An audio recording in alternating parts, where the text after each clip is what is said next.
Assalamualaikum warahmatullahi wabarakatuh. Sahabat Markisah dimanapun berada, alhamdulillah dan terima kasih kepada yang sudah like dan subscribe. Semoga selalu dalam lindungan Allah dan dipanjangkan keberkahan umurnya. Sebelum menyimak kisahnya, sempatkanlah menulis sholawat kepada Nabi kita di kolom komentar, sebagai tanda penghormatan kita kepada beliau. Allah berfirman dalam surat Al-Ahzab ayat 56, sesungguhnya Allah dan para malaikatnya bersholawat untuk Nabi. Wahai orang-orang yang beriman, bersholawatlah kamu untuk Nabi, dan ucapkanlah salam dengan penuh penghormatan kepadanya. Pak Fatir duduk di ruang tamunya yang luas, memeriksa catatan keuangan pesantren sambil menyeruput teh hangat, sedangkan di luar, para santri mulai berdatangan untuk mengikuti kajian subuh. Alhamdulillah, tabungan umroh sudah cukup, gumamnya sambil tersenyum tipis, sementara istrinya, Bu Sarah, menyiapkan sarapan di dapur dengan wajah yang penuh ketenangan. Setiap pagi, ia memimpin doa bersama di masjid pesantren sebelum memulai aktivitasnya, dan para santri selalu mendengarkan dengan penuh hikmat tanpa menyadari ada sesuatu yang mengganjal dalam hati sang ustadz. Setelah kajian selesai, seorang santri bernama Ilham menghampirinya dengan penuh semangat, menyerahkan amplop infak dari jamaah, dan berkata, "Ustadz, ini ada titipan dari Pak Haji Malik untuk renovasi asrama." Pak Fatir menerima amplop itu dengan anggukan kecil, namun saat jemarinya menyentuh kertas itu, matanya berkedut seolah tersadar dari lamunan yang dalam. "Terima kasih, Ilham, antarkan ke bagian administrasi," ucapnya dengan suara yang sedikit bergetar, sedangkan tangannya secara refleks meremas kain sarungnya yang terasa lembab. Di balik wajahnya yang teduh, tersimpan kegelisahan yang semakin hari semakin sulit ia sembunyikan, dan setiap kali ia memandangi tabungan umrohnya, perasaan was-was seakan semakin menebal. Malam harinya, setelah mengimami sholat Isya, Pak Fatir duduk sendiri di kamar dengan lampu redup, memegang tasbih dengan jari-jari yang sedikit gemetar, sementara pikirannya melayang ke masa lalu yang tak ingin ia ingat. "Aku harus pergi ke Tanah Suci, sebelum semuanya terlambat," bisiknya pelan, lalu menutup mata dengan napas yang mulai tidak teratur seakan terbebani sesuatu yang tak terlihat. Di luar kamar, angin berhembus melewati lorong pesantren yang sunyi, menggoyangkan tirai jendela dan membawa aroma anyir yang samar-samar tercium oleh seorang santri yang kebetulan lewat. Beberapa santri mulai membicarakan perubahan sikap Pak Fatir yang sering terlihat melamun setelah sholat, sedangkan di malam hari, beberapa dari mereka mendengar suara samar-samar seperti orang berbicara sendiri dari dalam kamarnya. "Antum dengar enggak tadi malam?" bisik Rahmat kepada Ilham di ruang makan, sembari menyendok nasi dengan ekspresi cemas di wajahnya. Ilham mengangguk perlahan, lalu berkata dengan suara pelan, "Iya, aku dengar." Suaranya seperti bercakap-cakap, tapi hanya suara Ustadz Fatir yang terdengar. Keanehan semakin bertambah ketika seorang santri lain, Hasan, mengaku pernah melihat Pak Fatir berdiri di depan jendela kamarnya pukul 3 dini hari, menatap ke langit dengan mata yang kosong seolah sedang berbicara kepada sesuatu yang tak terlihat. "Aku pikir beliau sedang berdoa, tapi waktu aku perhatikan lebih lama, aku merasa ada bayangan lain di belakangnya," kata Hasan dengan wajah pucat, membuat teman-temannya saling bertukar pandang dengan perasaan tak nyaman.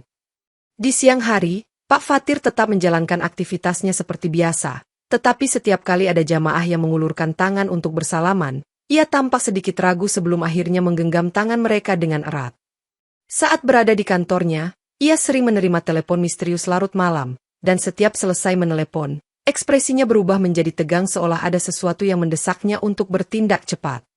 Suatu malam, seorang santri mendengar langkah kaki Pak Fatir keluar dari pesantren tanpa suara, dan ketika diam-diam mengintip dari jendela, ia melihat sang ustadz berjalan ke arah jalan kecil yang gelap dengan tergesa-gesa.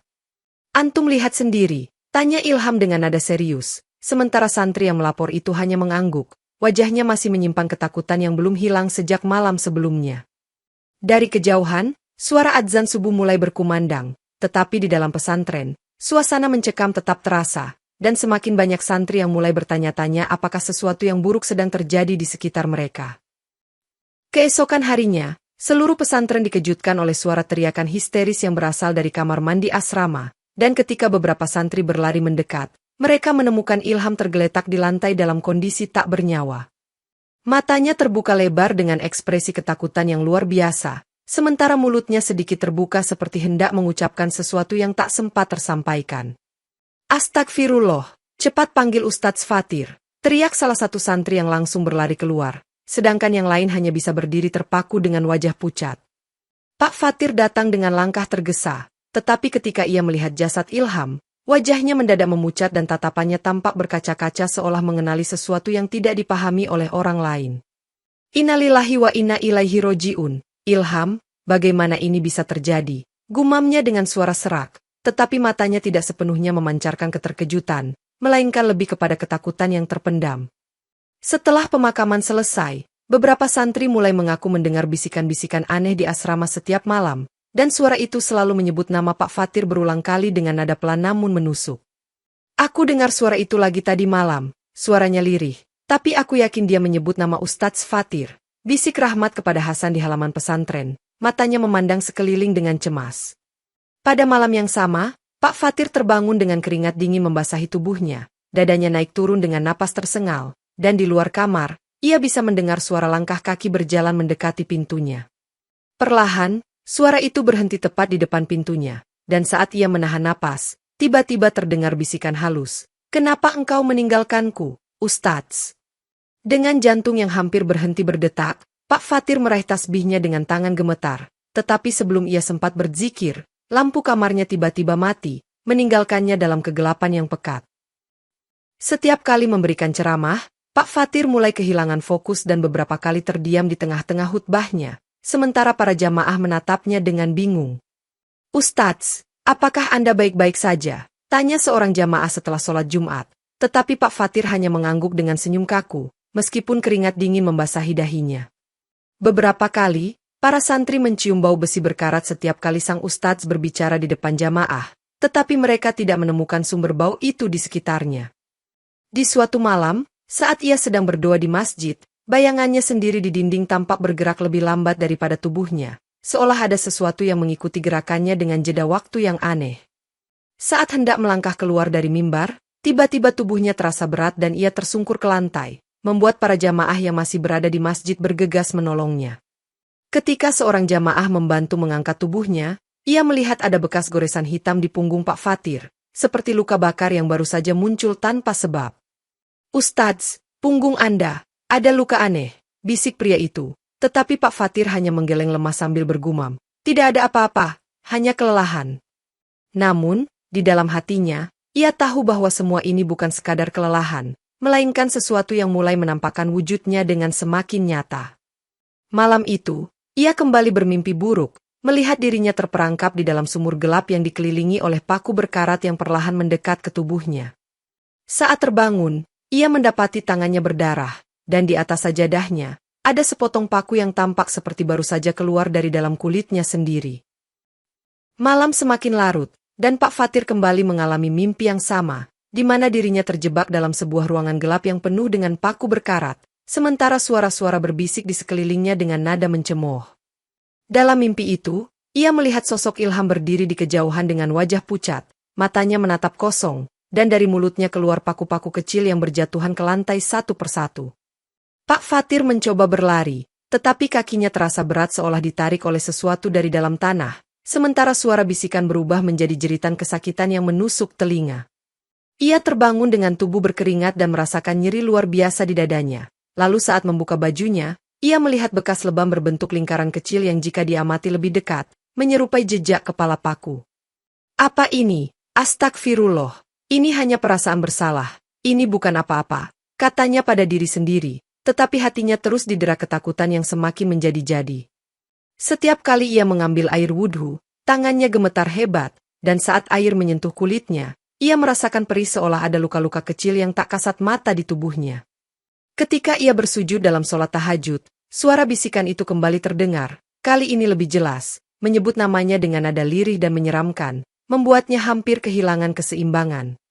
"Tidak, ini hanya gangguan setan, aku harus tetap kuat," gumamnya sambil mengencangkan genggaman pada tasbihnya, tetapi di dalam hatinya ia sadar bahwa ini bukan sekadar gangguan biasa.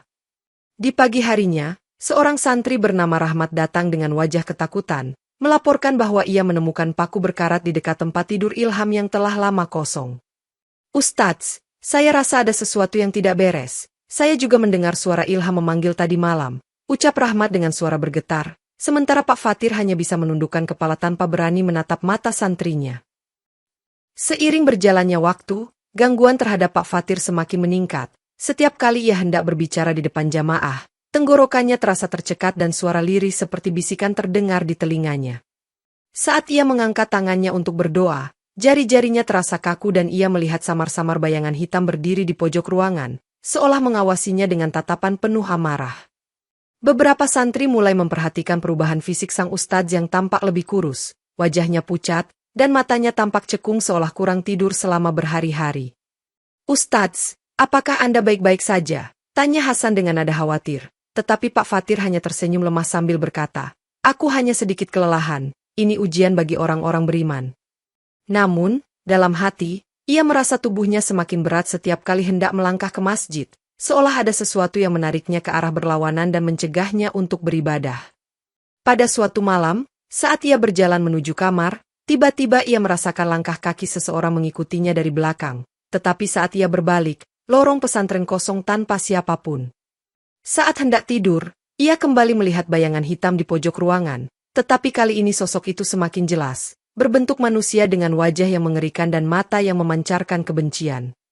"Pergi, aku tidak takut," serunya sambil membaca ayat kursi dengan suara lantang, tetapi sosok itu tidak bergerak sedikit pun, malah mendekat perlahan dengan suara seperti logam yang bergesekan. Ketika ia membuka Al-Quran untuk mencari perlindungan, ia terkejut melihat bahwa halaman yang terbuka dipenuhi bercak hitam yang berbau anyir, seolah darah telah meresap ke dalam kertasnya. Dalam kepanikannya, ia akhirnya memutuskan untuk segera berangkat umroh, berharap bahwa berada di tanah suci bisa menghilangkan semua gangguan ini sebelum semuanya menjadi lebih buruk. Dengan tekad yang kuat, Pak Fatir berangkat ke tanah suci bersama rombongan, dan sepanjang perjalanan ia terus berdoa agar dirinya terbebas dari ketakutan yang selama ini menghantuinya.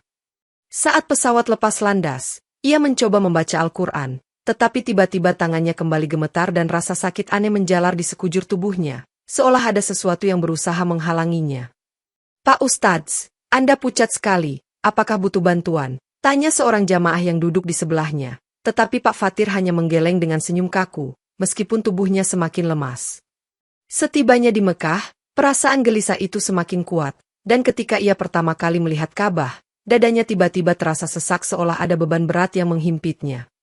Setiap langkah menuju Masjidil Haram terasa semakin berat, dan setiap kali ia hendak mendekati Ka'bah, kakinya seolah enggan melangkah, bahkan napasnya mulai tersengal-sengal. "Ini ujian, ini hanya ujian," gumamnya pada diri sendiri, tetapi dalam hati, ia tahu bahwa sesuatu yang lebih besar sedang menunggunya. Malam itu, saat tidur di hotel, ia bermimpi melihat dirinya berdiri di tengah-tengah ribuan jamaah. Tetapi mereka semua tidak memiliki wajah, dan dari tanah, paku-paku berkarat mulai muncul mengelilinginya. Keringat dingin membasahi tubuhnya saat ia terbangun, dan ia melihat tangannya berdarah, dengan pecahan paku kecil menempel di kulitnya tanpa ia tahu dari mana asalnya. Saat subuh tiba, ia memaksakan diri untuk pergi tawaf meskipun tubuhnya terasa semakin berat dan matanya mulai melihat bayangan hitam yang mengikuti langkahnya di antara jamaah. Ketika akhirnya ia mencapai Ka'bah dan mulai berdoa, tubuhnya tiba-tiba terasa panas, dadanya berdebar hebat, dan kemudian ia merasakan sakit luar biasa di perutnya sebelum akhirnya jatuh tersungkur di lantai. Teriakan Pak Fatir menggema di sekitar Ka'bah, membuat para jamaah yang sedang tawaf terhenti dan menoleh dengan wajah penuh keheranan. Dari perutnya, darah hitam mengalir deras, lalu tiba-tiba paku-paku berkarat mulai keluar satu persatu dari dalam tubuhnya, membuat beberapa orang berteriak ketakutan.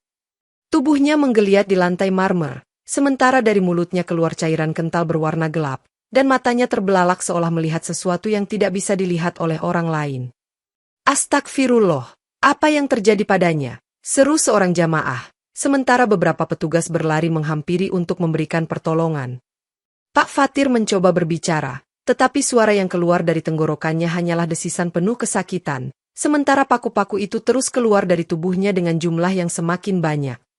Ketika ia menoleh ke atas, ia melihat sosok Ilham berdiri di atas Ka'bah, menatapnya dengan mata penuh kesedihan, dan tiba-tiba ia menyadari bahwa waktunya telah habis. Tubuhnya kejang hebat, lalu ia berteriak satu kali sebelum akhirnya jatuh pingsan dengan wajah penuh ketakutan. Para petugas segera membawanya ke klinik terdekat, tetapi kondisinya semakin parah, dan tubuhnya mulai mengeluarkan serpihan besi kecil yang berbau anyir. Dalam kondisi setengah sadar, ia melihat bayangan hitam itu tertawa, lalu suara bisikan itu berbisik di telinganya untuk terakhir kalinya. "Dosa-dosamu telah terungkap." Dalam ketakutan yang luar biasa, Pak Fatir akhirnya kehilangan kesadaran sepenuhnya, sementara suara adzan maghrib berkumandang, menjadi panggilan terakhirnya di dunia ini. Pak Fatir terbangun di ranjang klinik dalam keadaan lemah, tetapi tubuhnya masih terus mengeluarkan paku berkarat yang berdarah, membuat dokter yang menanganinya kebingungan karena fenomena ini di luar akal manusia. Para perawat yang merawatnya mulai merasa ngeri karena setiap kali mereka menyentuh tubuhnya, tangan mereka ikut terasa panas seolah terbakar, sementara aroma besi karat semakin menyengat di dalam ruangan. Astagfirullah, ini bukan penyakit biasa, bisik salah satu dokter kepada rekannya, sementara Pak Fatir mengerang kesakitan. Tangannya mencakar ranjang seolah ingin menghilangkan sesuatu dari tubuhnya. Di luar ruangan, beberapa jamaah yang mengenalnya mulai berbisik-bisik, merasa takut sekaligus heran melihat seorang ustadz mengalami penderitaan yang begitu mengerikan di tanah suci. Malam itu, ketika sendirian di kamar klinik, Pak Fatir kembali melihat bayangan hitam yang kali ini berdiri di pojok ruangan dengan mata yang menyala merah, menatapnya dengan penuh kebencian. "Engkau tak bisa lari, Fatir. Dosa-dosamu telah menyatu dengan tubuhmu," bisik suara itu dengan nada yang menusuk, membuat Pak Fatir gemetar dan berusaha membaca ayat suci dengan suara serak. Namun, setiap kali ia membaca ayat suci, tubuhnya malah semakin sakit, darahnya semakin banyak mengucur, dan paku-paku itu keluar semakin deras seolah menyiksanya dari dalam. "Allah, ampunilah aku," erangnya dengan napas tersengal, tetapi rasa sakit yang ia alami justru semakin menguat, membuatnya sadar bahwa ini bukan sekadar ujian, melainkan hukuman atas sesuatu yang telah ia lakukan di masa lalu. Dalam kepanikannya, ia mulai mengigau menyebut nama seseorang, dan salah satu perawat yang mendengar mulai bertanya-tanya siapa Ilham yang terus disebut-sebutnya dengan nada ketakutan.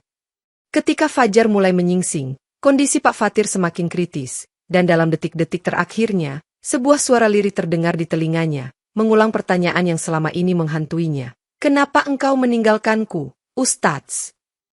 Dalam kondisi sekarat, Pak Fatir akhirnya mengucapkan kalimat yang membuat semua orang di sekitarnya terdiam.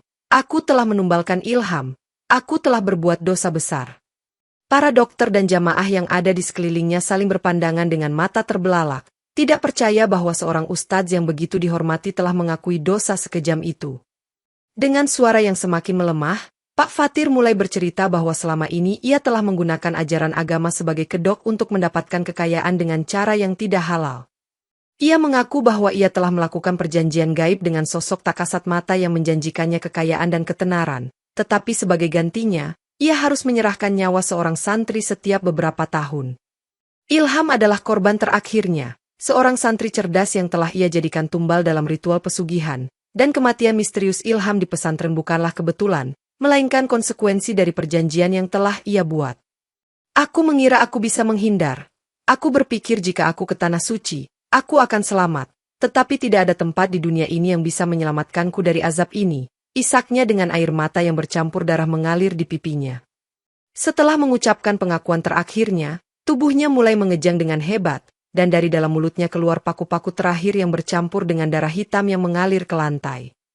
Dalam detik-detik terakhir hidupnya, ia melihat Ilham berdiri di hadapannya untuk terakhir kalinya, tersenyum tipis dengan mata yang kini tidak lagi kosong, tetapi penuh ketenangan seolah keadilan telah ditegakkan.